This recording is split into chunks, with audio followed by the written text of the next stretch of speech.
Friends, இன்றைக்கி ஒரு இன்ட்ரெஸ்டிங்கான வீடியோ தான் பார்க்க போகிறோம். டிஃபன் சாம்பார், பருப்பு சாம்பார் எங்கள் வீட்டில் நான் எப்படி செய்வேங்கிறத உங்களோட ஷேர் பண்ணிக்கிறேன். அதில் நான் கொத்தவரங்காய் போட்டு செய்ய போகிறேன் சாம்பாருக்கு. இந்த நாட்டு காய்கறிகளில் கொத்தவரங்காய் போட்டு செய்கிறது அது ரொம்ப டேஸ்ட்டாகவும் இருக்கும், ரொம்ப ஹெல்த்துக்கும் ரொம்ப நல்லது. ஸ்டீம் எல்லாமே போயிடுச்சு.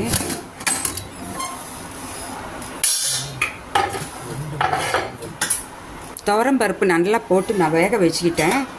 எங்களுக்கு தேவையான அளவு துவரம்பருப்பை எடுத்து நல்லா கழுவிட்டு நான் இப்போ போட்டிருக்கிறது 1/2 டம்ளர் துவரம்பருப்பு, ஒரு 1/4 டம்ளர் பாசி பருப்பும் கூட போட்டுக்குவேன் எப்பவுமே. அதோட ஒரு 3 தக்காளி, கொஞ்சம் பெருங்காயம், கொஞ்சமாக கருவேப்பிலை, அப்புறம் கொத்தமல்லி தலையெல்லாம் போட்டு இது மாதிரி நல்லா மசிய வேக வச்சுக்கலாம். இப்போ ஸ்டவ் ஆன் பண்ணிக்கலாம். நல்லா இந்த கருவேப்பிலை கொத்தமல்லி எல்லாம் பருப்பு வேகிறப்பவே போட்டுட்டிங்கன்னா நல்லா மையம் வெந்துடும். யாரும் குழந்தைங்கள்லாம் பொறுக்கியும் வைக்க மாட்டாங்க.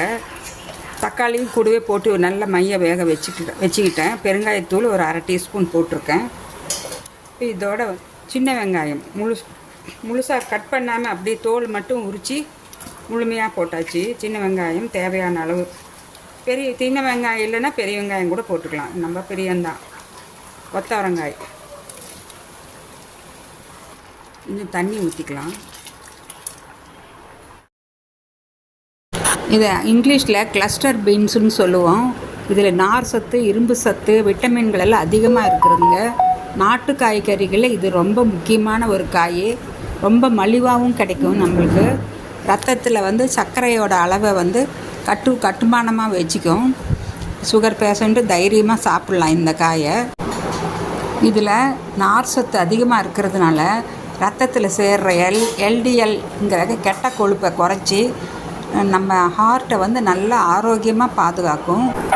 இது கலோரிஸ் ரொம்ப குறைவு, நார் சத்து ரொம்ப அதிகங்க. அதனால் வெயிட் லாஸ் பண்ணுறவங்களுக்கு இது ரொம்ப ஒரு நல்ல உணவு. நார் சத்து அதிகமாக இருக்கிறதுனால மலச்சிக்கல் பிரச்சனை இருக்கிறவங்களுக்கு இது ஒரு நல்ல உணவு. தேவையான அளவு உப்பு ஒரு டேபிள் ஸ்பூன் போடுறேன். சாம்பார் பவுடர், வீட்டில் அரைச்ச சாம்பார் பவுடர் தாங்க.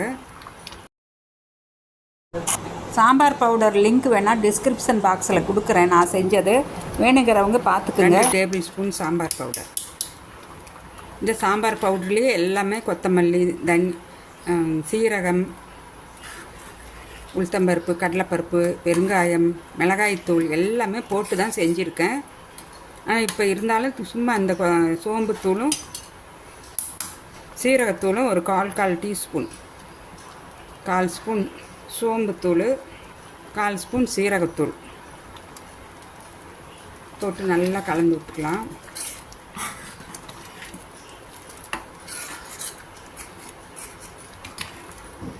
அவ்வளோதாங்க. இப்போ இதை நான் மூடி வச்சு இந்த காய் வேகிறதுக்கு மட்டும் ஒரு 3 விசில் 4 விசில் கொடுத்துக்கலாம்.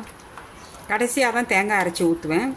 தேங்காய் அரைச்சி ஊற்றி ரொம்ப நேரம் கொதிக்கக்கூடாது. சும்மா ஒரு 2-3 நிமிஷம் கொதித்தாலே போதும். தேங்காயோட பச்சை வாசனை போகணும், அவ்வளோதான். தனியாத்தூள் 1 டீஸ்பூன். இதை மூடி வச்சிடலாம். அளவு தேங்காய் ஒரு 10 பீஸு தேங்காய் வரல. இல்லைன்னா தேங்காய் கையில் எடுக்கிறதா இருந்தால், துருவலாக இருந்தால் ஒரு 2 டேபிள் ஸ்பூன் தேங்காய் துருவல், 1 டீஸ்பூன் சோம்பு. இதை மிக்சியில் போட்டு நல்லா அரைச்சி எடுத்துக்கலாம். பாருங்க, இப்போ எல்லாம் ஸ்டீமு ரிலீஸ் ஆகிடுச்சு. ஓப்பன் பண்ணி பார்க்கலாம்.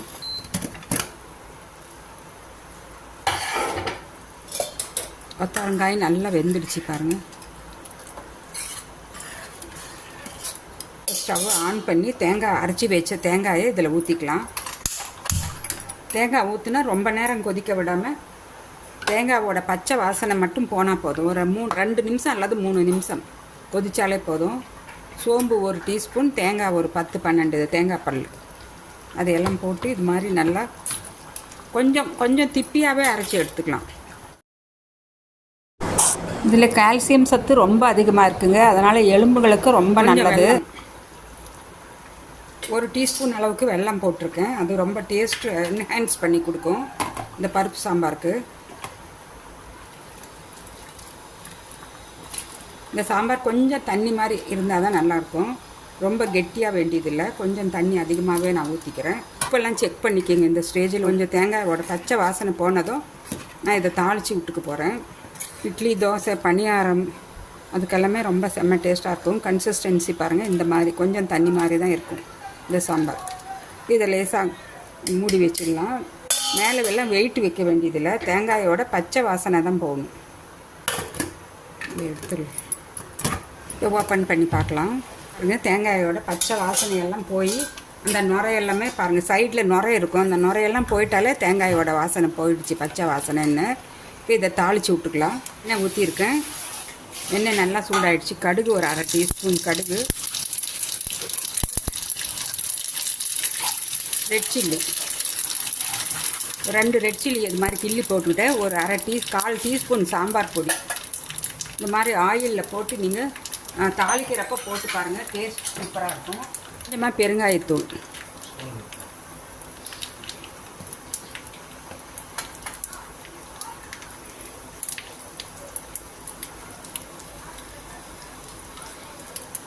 இந்த சாம்பாரில்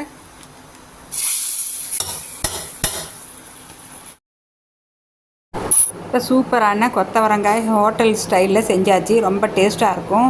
நீங்களும் இதே மாதிரி செஞ்சு சாப்பிட்டு பாருங்கள். ரொம்ப ஹெல்த்தியானது.